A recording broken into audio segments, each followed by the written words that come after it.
What always struck me about Boots was just the intersection of like really rad art and activism. I've been wanting to make films for many years, and during that time that I wasn't making films, I was making music. I listened to his music in high school, and every one of his albums sort of told a complete story, and I loved that. And then when this kind of came up, and they said, Boots Riley's directing, and I said, the guy from The Coup? They go, yeah. I go, oh, awesome. I had no connection to Hollywood at all. Decided, okay, well, I'll make an album inspired by the screenplay, and maybe that can get some stuff going. I just really need a job. 4002.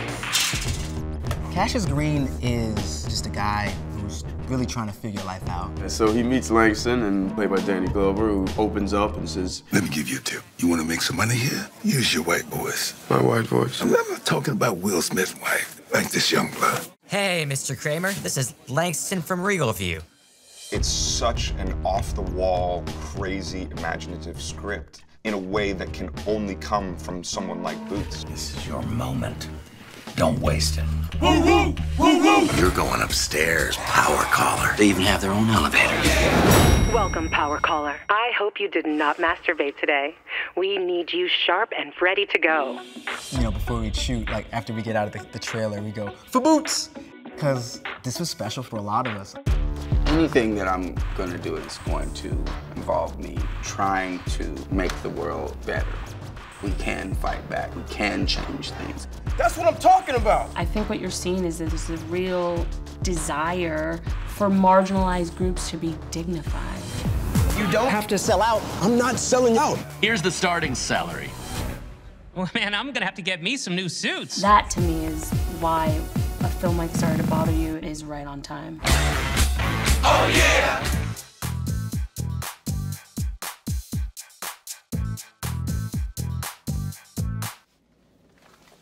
So Boots, I said this to everybody, if this movie feels like a whole bunch of great artists came together and made something. It doesn't... That's how it should feel. That's how everything is, really, right? Yeah, yeah.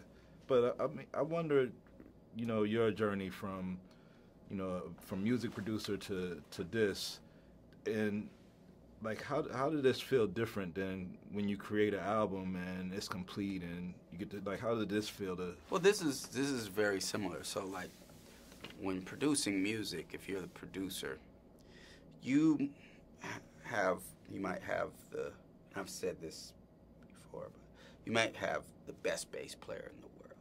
You have the drummer that thinks he's the best drummer in the world, but really isn't. You have the guitar player that's ADHD and only texts in all caps.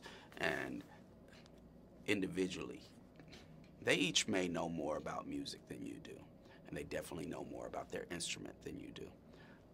But you have to have the vision, because the visions of each one of them might be a whole different other thing, and they'll make a whole other piece of music, and they do, and you've heard their demos. You got to get them to follow your vision, and not only follow it because you're, you know, I've hired you to do it, but to get them to buy into it and feel like that's the thing that needs to be done. And also being able to communicate with them to see what's inside of them that connects with that and bring that out to that. Then you also have to know that the guitar player is always going to want to do a solo, and it might not be in the best interest of the song. And that they're also going to be arguing that their guitar should be turned up. And you have to have the best interests of the song in mind. That's what you're doing. And then with that, you also need to know when that bass player hits a lick that's way better than the lick you had. Mm-hmm. And you have to be like, that's way better. You know, you could be like, man, you know, I'm doing my bass line. Yeah. You know? Yeah. Or you could be like, my duty is to the song. Yeah. We're going to use that bass line. It's way better. And that is what directing is. Yeah. You know, you also, you know, you have to be like, okay, also, when you do when you do that bass line, put a little bit more sauce on this part, and, you know, come down on the one on this thing a little bit more, you know, that sort of thing. And that's what the director is there for, to direct. Yeah. Hey, young blood, let me give you a tip.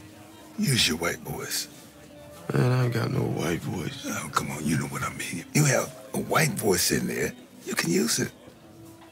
It's like when you pulled over by the police. Oh, no, I just use my regular voice when that happens. I just say, back the fuck up off the car and don't nobody get hurt. All right, man, I'm just trying to give you some game. You want to make some money here? Then read the script with a white voice. People say I talk with a white voice anyway, so why ain't it helping me out? Well, you don't talk white enough. I'm not talking about Will Smith's wife. I'm talking about the real deal, like this young blood. Hey, Mr. Kramer, this is Langston from Regal View. I didn't catch you at the wrong time, did I?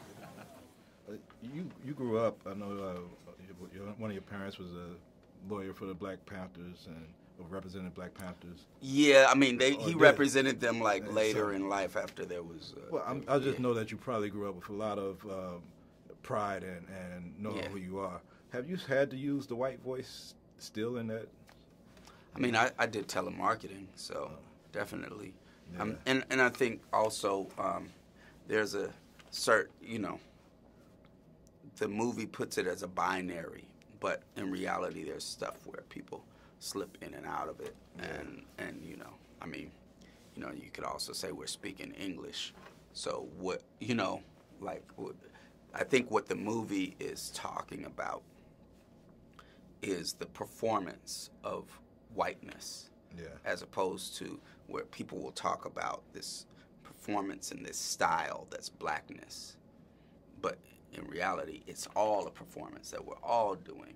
And what it talks about in there with the white voice is that even it says that there isn't really a white voice. It's this idea that even white folks have sometimes of what they're supposed to sound like.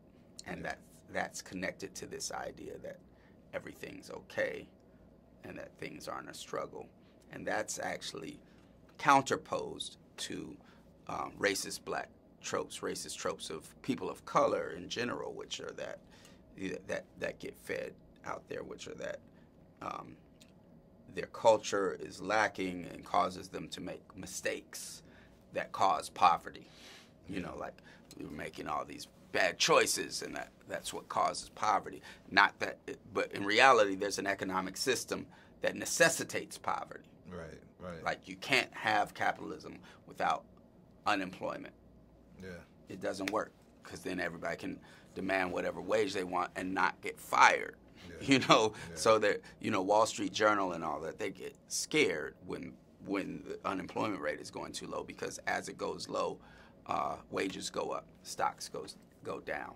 And so there's a utility for these racist tropes to tell people that poverty comes from choice, you know, bad choices. And so even there's even a performance of whiteness that has to do with, well, I don't make bad choices and I don't have any problems, you know, that sort of thing. Well, this is a great dissection of capitalism and everything in a very artistic, experimental way. I applaud you as a director, man. I know I've listened to your music, and this is the first, you know, feature project I've be able to see you do, but I want to see you keep doing more. Yeah. Keep doing your thing, man. Definitely keep on will. listening and watching. All right, bro. thank you, man. Thank you, man. All right.